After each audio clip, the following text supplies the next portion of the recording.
नमस्कार दोस्तों। आज का जो टॉपिक लेके आया हूँ वो है कॉस्ट अकाउंटिंग। आज मैं कॉस्ट अकाउंटिंग का एक इंट्रोडक्शन आपको देने वाला हूँ। तो कॉस्ट अकाउंटिंग एंड इंट्रोडक्शन। प्रारंभ में लेखांकन या अकाउंट्स का कार्य बिजनेस ट्रांजैक्शंस को रिकॉर्ड करना और उसके आधार पर लाभ हानि और बैलेंस शीट के रूप में हमारे पास प्रस्तुत करना।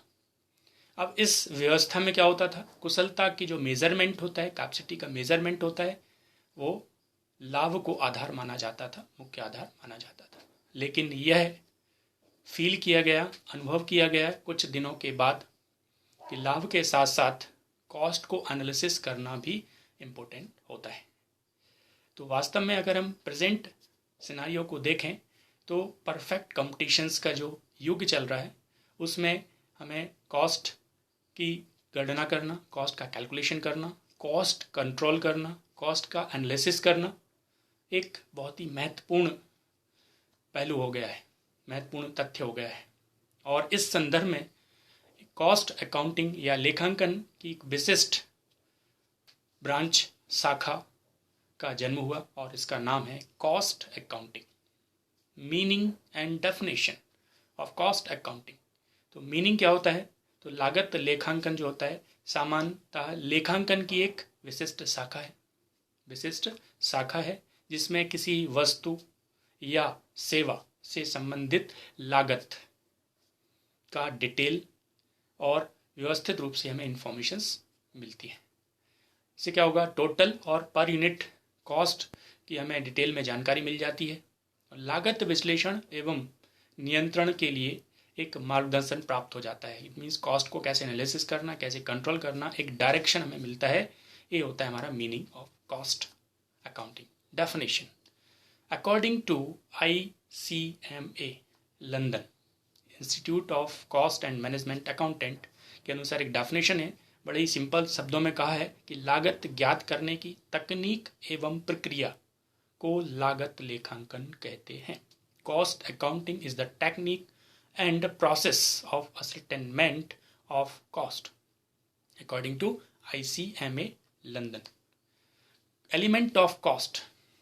कॉस्ट के 3 तत्व बताए गए हैं, सामग्री, श्रम और व्यय, मटेरियल, लेबर एंड एक्सपेंसेस।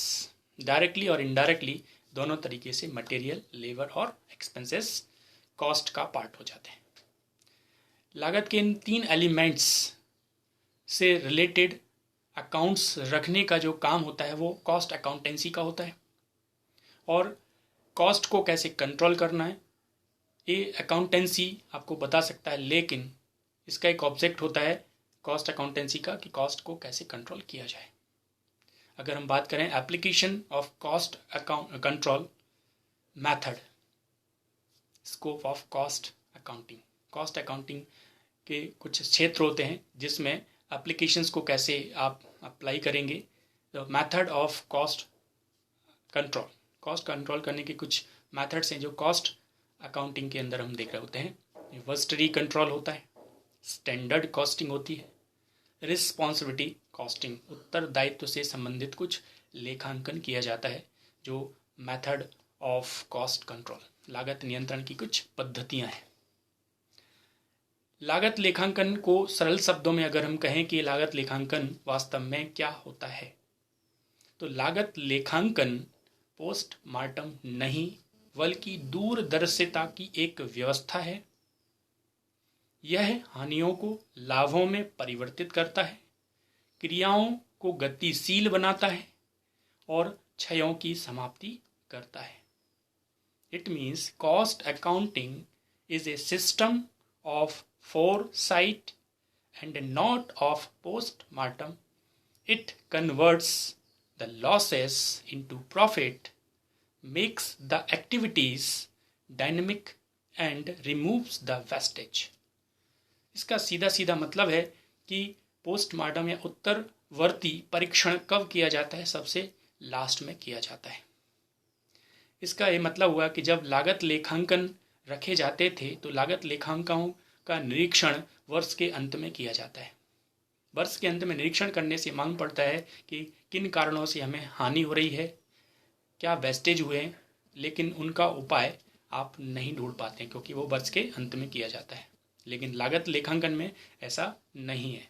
लागत लेखांकन में जो कहा गया है कि लागत लेखांकन पोस्टमार्टम नहीं दूरदर्शिता है। इस शब्द का अर्थ होता है कि लागत के अंदर नियंत्रण और लागत का विश्लेषण किया जाता है। इसके आधार पर हम कॉस्ट को तो कंट्रोल करते ही हैं या कॉस्ट निकालते हैं और विक्रय का निर्धारण करते हैं। इसके अलावा प्रबंधकीय कार्यों में भी हमें काफ़ी मदद मिल रही होती है कॉस्ट अकाउंट की मदद से।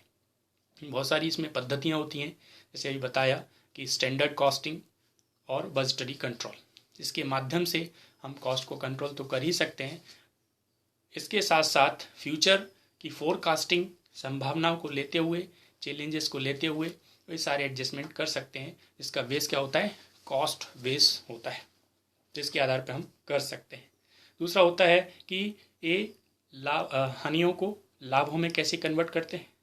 तो जो भी हानियाँ होती हैं उनको अगर हम पहले से लागत को नियंत्रित कर लें और इन तकनीकों को अपनाएं, जिससे कि हमारा हानि जो है वो लाभ में परिवर्तित हो जाती है।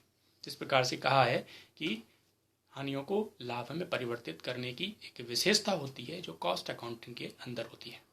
तो कॉस्ट अकाउंटिंग क्या होती है, इसकी ज़रूरत क्यों हुई?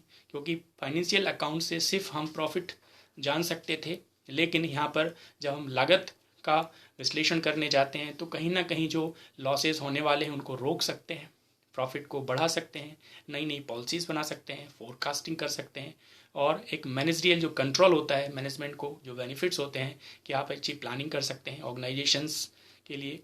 और कहीं ना कहीं मोटिवेशन एक फैक्टर होता है जो आप कहीं ना कहीं प्लानिंग करके और अपने लेबर को मोटिवेट करके उनसे काम करवा सकते हैं। तो ये सब तभी संभव है जब आपने कॉस्ट से रिलेटेड सारे इन्फॉर्मेशंस को लिखा हो और उसको हम कॉस्ट अकाउंटिंग के अंदर लिखते हैं।